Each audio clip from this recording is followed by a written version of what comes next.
Doctor Yunus উনি আন্তর্জাতিক বিশ্বে গ্রহণযোগ্য একটি ব্যক্তি।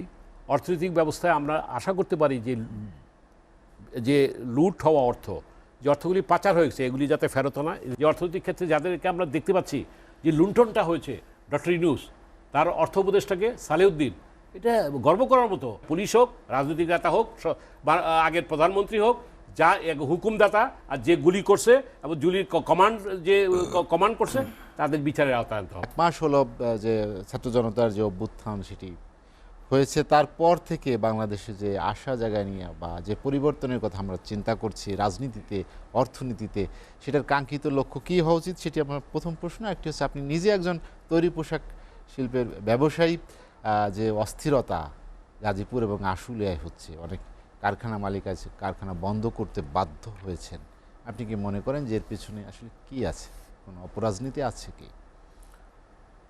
ধন্যবাদ আপনাকে। আমার অত্যন্ত কাছের দুজন সমালোচক আছেন, তাদেরকে এবং কাছের এবং দূরের সবাইকে প্রীতি এবং শুভেচ্ছা জানিয়ে আমি যেটা বলতে চাই, আমি কথা শুনছিলাম খুব মনোযোগ সহকারে, মনি ভাইয়ের কথা শুনি নাই। আমি দেরিতে আসছি এর জন্য দুঃখিত, আমি আরেকটা প্রোগ্রামে ছিলাম। কথা হচ্ছে যে আপনি যেটা বলেছেন, যে আমি এইভাবে শুরু করতে চাই যে 24-এর যে আকাঙ্ক্ষা, ছাত্র জনতার যে গণ অভ্যুত্থান, এটা অনেকে বিপ্লব বলে। আচ্ছা, এই জায়গাটায় আমি এইভাবে বলতে চাই যে গণ অভ্যুত্থান এবং বিপ্লব এটা কি? গণ অভ্যুত্থান অর্থ হচ্ছে যে আকস্মিক একটা জাগরণ যেটা হয়, যেটার মূল কারণ সামাজিক কিংবা অর্থনৈতিক একটা অসমতা, বৈষম্য ইত্যাদির কারণে। এইটার কারণে কিন্তু গণ অভ্যুত্থান হয়। এবং আপনি দেখেন যে বিগত সরকার ফ্যাসিস্ট কায়দায় 15 বছর করেছে, 3টি প্রজন্ম কিন্তু ভোট দিতে পারে নাই, 14, 18, 24, এই আমি কয়েকবারই বলেছি আপনাদের এখানে। দ্বিতীয় হচ্ছে যে বৈষম্য সৃষ্টি করেছে মুক্তিযোদ্ধাদের চেতনার নামে, মুক্তিযোদ্ধার কোঠার নামে, ভুয়া মুক্তিযোদ্ধা দিয়ে, এটার একটা বিস্ফোরণ হয়েছে।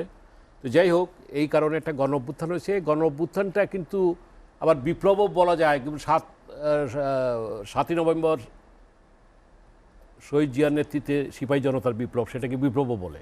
সেটাও কিন্তু একটা পরিবর্তনের জন্য আকাঙ্ক্ষা নিয়েছিল। অর্থাৎ আমি যেটা বলতে চাচ্ছি, 71-এর মুক্তিযুদ্ধের আকাঙ্ক্ষা যখন বাস্তবায়ন হয় নাই,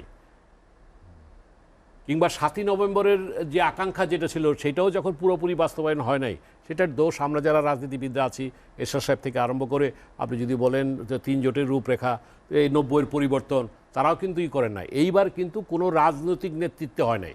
রাজনৈতিক নেতৃবৃন্দের সমর্থন ছিল, দলগুলির সমর্থন ছিল, কিন্তু এটা কিন্তু সাধারণ ছাত্র জনতারা সেটা করেছে। করে যে পরিবর্তন হয়েছে, এই আকাঙ্ক্ষার জায়গাটা কিন্তু অনেক বেশি। এখন যদি মনে করেন যে এই সরকার শুধু করে যাবে, এই একটা নির্বাচন করে যাবে, না। আমি ওনার মনিভাইয়ের সাথে একমত যে আশা জাগা নিয়ে মানুষ ডক্টর ইউনূস, উনি আন্তর্জাতিক বিশ্বে গ্রহণযোগ্য একটি ব্যক্তি। অর্থনৈতিক ব্যবস্থায় আমরা আশা করতে পারি যে লুট হওয়া অর্থ, যে অর্থগুলি পাচার হয়েছে, এগুলি যাতে ফেরত না, ইজ নাম্বার 1। নাম্বার 2, আমরা যাতে জিএসপি সুবিধা পাই, আপনি আমার ট্রেডের কথা বলছেন, প্লাস আমরা যাতে আমাদের এখানে আমার সহকর্মী একজন আছেন, উনি বিটিএমএতে আছেন, বিজিএমইতে আছেন, খুব সফল ব্যবসায়ী, উনি আরও সুন্দর করে বলতে পারবেন যে আমরা এই দেশে একটা অর্থনৈতিক একটা স্বাবলম্বী দেশ হিসেবে হতে পারি ডক্টর ইউনূসের নেতৃত্বে। এখন বলতে পারেন যে তার একটা প্রয়োজনীয় সংস্কার এবং একটা যৌক্তিক সময় বলতে কি, আমি ক্লিয়ারলি মনে করি 1 বছর সময় তাদেরকে দেওয়া উচিত এবং আগামী বছরের শেষে নভেম্বর-ডিসেম্বরে ইলেকশনটা হয়ে যাওয়া উচিত। এখন এই অর্থনৈতিক সংস্কারটা তার দ্বারা সাকসেসফুলি হবে। আপনি এখানে শিক্ষার ব্যাপারে একটা শিক্ষা কমিশন হওয়া দরকার, এই জায়গায় প্রশাসনকে বিকেন্দ্রীকরণ করার ব্যাপারে প্রশাসনিক একটা হওয়া দরকার, এবং আইন শৃঙ্খলা করে বিশেষ করে পুলিশের যে অবস্থা, পুলিশের একটা কমিশন হওয়া দরকার। এইটাকে এই গার্মেন্টসের আইন শৃঙ্খলা বলেন, কিংবা আমাদের নির্বাচনের ক্ষেত্রে যে আইন শৃঙ্খলা রক্ষা করবে পুলিশের, এটা রিফর্ম হওয়া দরকার। সুতরাং আজকে অর্থনৈতিক সংস্কার আমরা এই সরকারের কাছ থেকে 1 বছরে খুব ভালো জিনিস পাবো, কারণ আজকে দেখেছেন 3000 কোটি টাকা আমাদের গার্মেন্টসের জন্য দেওয়া হয়েছে, যাতে অশান্ত না হয় এই গার্মেন্টস সেক্টরে, বেতন ভাতা ইত্যাদি দেওয়া হয়। এবং এখানে অনেক নেতা ছিলেন যারা সরকারের সাথে ছিলেন, তারা ইন্ডাস্ট্রি ফেলে চলে গেছে, যে কারণে তাদের জায়গায় হামলা হচ্ছে। এই জায়গায় মনি ভাইয়ের বিনয়ের সাথে আমি বলতে চাই, আজকে উনি একজন সজ্জন ব্যক্তি, পোর খাওয়া রাজনীতিবিদ। দেখেন, আমি বিএনপি একটা বড় দল, তাদের একটা সমৃদ্ধ একটা অতীত আছে, আগামীতেও তারা নিশ্চয়ই ক্ষমতা আসবে, এটাই স্বাভাবিক। কিন্তু তারা যদি তাদের লাগামটাকে কেন্দ্রীয়ভাবে কিন্তু বলতেছে, কিন্তু আপনি দেখেন গাজীপুরে বলেন ঝুট নিয়ে আজকে যে অশান্তি, এটা কিন্তু ওইখানকার আধিপত্য বিস্তার করতেছে বিএনপির কর্মীরা, এটা কিন্তু কেন্দ্রীয় কমান্ড তারা মানছে না। আমি একটা সাক্ষী দিই, সাভারে একটা মার্কেট আছে, বিউটিফুল মার্কেট, সেই মার্কেটটাকে দখল করে দিয়েছে বিএনপির কর্মীরা। এখন বিএনপির এই যে একটা কি বলবো সম্ভাবনার একটা ভবিষ্যৎ আগামী দিনে তারা আসবে, এবং আমরা বিশ্বাস করতে চাই তারা যাতে আগের মতো আওয়ামী লীগের মতো স্বৈরাচার না হয়ে যায়, কারণ এই মুহূর্তে ইলেকশন দিলে বিএনপি কিন্তু 250-এর উপরে সিট পাবে। সুতরাং আমরা তো চাই না যে আজকে এই ছাত্র জনতা যে দিয়েছে তারা কিন্তু একটা সিস্টেমকে ভাঙতে চায়। সেই সিস্টেমকে ভাঙতে গেলে আজকে এই সরকার 1 বছরের মধ্যে যে কথাটা বললাম যে শিক্ষা কমিশন থেকে আরম্ভ করে বিভিন্ন জিনিস, অর্থনৈতিক সংস্কার থেকে আরম্ভ করে প্রশাসন বিকেন্দ্রীকরণ করা থেকে এই জায়গাগুলিতে হাত দিতে হবে। এখন যদি আমরা যদি কেউ মনে করি রাজনীতিবিদরা যে এটা তত্ত্বাবধায়ক সরকারের মতো 3 মাস 6 মাসের মধ্যে একটা ইলেকশন করে দিয়ে যাবে, হ্যাঁ, সুতরাং শুধু এটাই না, আবার এটাও মাথায় রাখতে হবে 111-এর মতো যাতে এটা ব্যর্থ না হয়। কারণ 111 অনেক আশা নিয়ে অনেক কিছু স্বপ্ন ব্রডার ক্যানভাসে তারা দুর্নীতির বিরোধী করে তারা নিজেরাই দুর্নীতিতে তারা জড়িত হয়ে গেছে। আজকে সবচেয়ে মজার ব্যাপার কি জানেন, যে অর্থনৈতিক ক্ষেত্রে যাদেরকে আমরা দেখতে পাচ্ছি যে লুণ্ঠনটা হয়েছে, ডক্টর ইউনূস, তার অর্থ উপদেষ্টাকে সালেউদ্দিন, এটা গর্ব করার মতো, এবং তা আমরা বিশ্বাস করতে যে সে কী করবে না। বাংলাদেশ ব্যাংকের গভর্নরকে ডক্টর এইচ মনসুর, হ্যাঁ, আসান, আজকে এই কাছে মানুষ কিন্তু আশা জেগেছে, আমরা কিন্তু তার কাছ থেকে সেই জিনিসটা পাবো। এখন দরকার হলো যে রাজনৈতিক সিদ্ধান্ত, যেটা প্রথম কথা হলো এই সরকারের লক্ষ্যটা কি, এজেন্ডাটা বলতে হবে, কত কী জায়গায় আমি কয়েকটা কথা বললাম আর কতটুকু সময় লাগবে এটা তাদের বলতে হবে। আর আমরা যারা রাজনীতি করি এখানে আমি ওনাকে পুরো রাজনীতি বলবো না, উনি ব্যবসায়ী মানুষ, আমি মনি ভাই সহ আমরা সহ যারা রাজনীতি, তাদের সদিচ্ছাটা শো করতে হবে। কারণ 3 জোটের রূপরেখায় কিন্তু এরশাদ বিরোধী আন্দোলন করতে গিয়ে আপনারা কিন্তু অনেক 3 জোটে কিন্তু অনেক কমিটমেন্ট ছিল, সেই বাস্তবায়ন সেটা হয় নাই। যার এটা আমি আপনার সাথে বারবার বলেছি এবং আওয়ামী লীগের নেতৃবৃন্দের সামনে বলেছি যে এরশাদ যদি স্বৈরাচার হয়ে থাকে আমরা এখন কোন আচারে আছি, আর সেই আচারে ফিরে যেতে চায় না মানুষ।